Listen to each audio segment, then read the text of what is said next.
Good day, parents.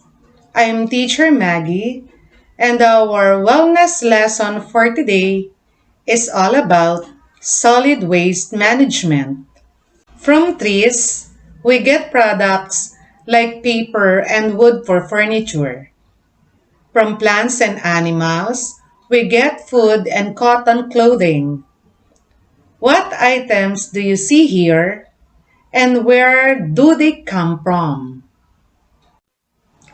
The correct answers are from trees and plants, toilet paper, yellow pad and notebook, cotton shirts and socks, fruits and vegetables, bayong bag. While from animals, meat and egg, leather bag, and shoes. Some items are made from material that we need to dig up from the group to make into metal, glass, or plastic.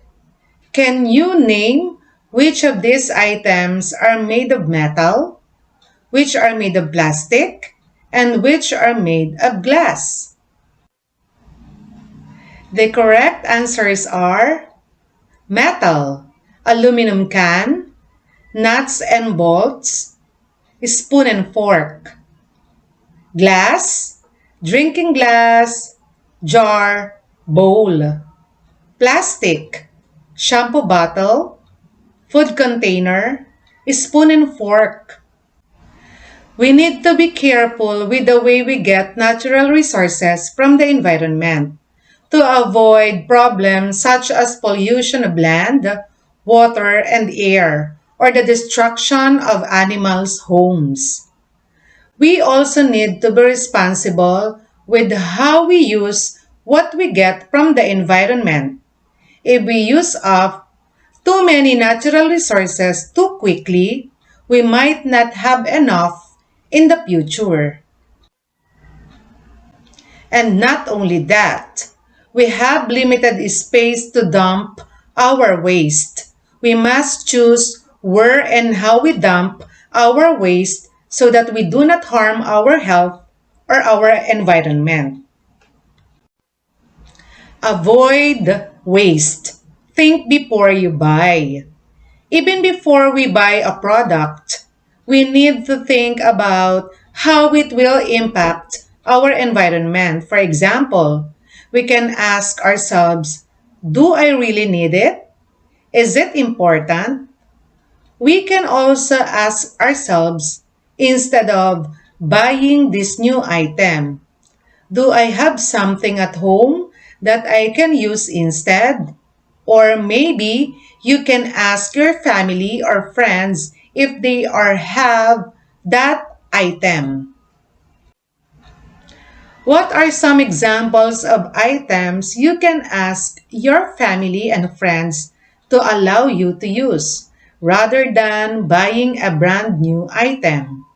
Some examples are formal attire, tools, books, sports equipment, suitcase. Rather than buying a brand new item, check if the old item can still be repaired. Can you give some examples? Possible answers includes slightly damaged shoes and bags, radio, lamp, household appliances, and many more. If we are mindful of the things we buy, we use less natural resources to make new products and avoid getting things that eventually end up as trash. Waste management hierarchy. Avoid, reduce, reuse, recycle, treat, and dispose. Avoiding waste should be our priority. If we cannot avoid waste, then we should practice the 3 R's: reduce, reuse, and recycle to save our environment and lessen the waste that ends up in a landfill.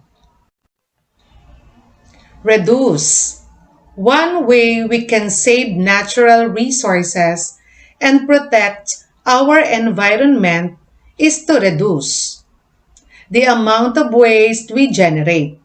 One way to reduce our waste is to buy products in larger sizes rather than smaller packages. How does this help to save the environment? It takes longer to use up a product that we buy in bulk, and this reduces the amount of packaging that is used up.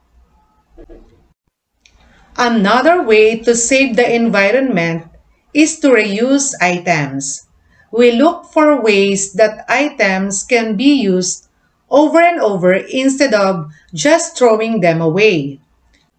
For example, when we have clothes, decorations, and household items that we no longer want to use, what should we do with them?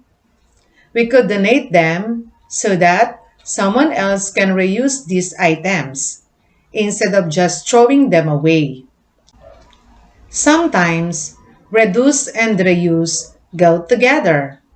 When you go to the grocery and you reuse an eco bag or bayong, you reduce the number of plastic or paper bags consumed. Recycle. Last but not the least, to recycle means to convert something that would ordinarily be thrown away into something useful. Thank you for watching.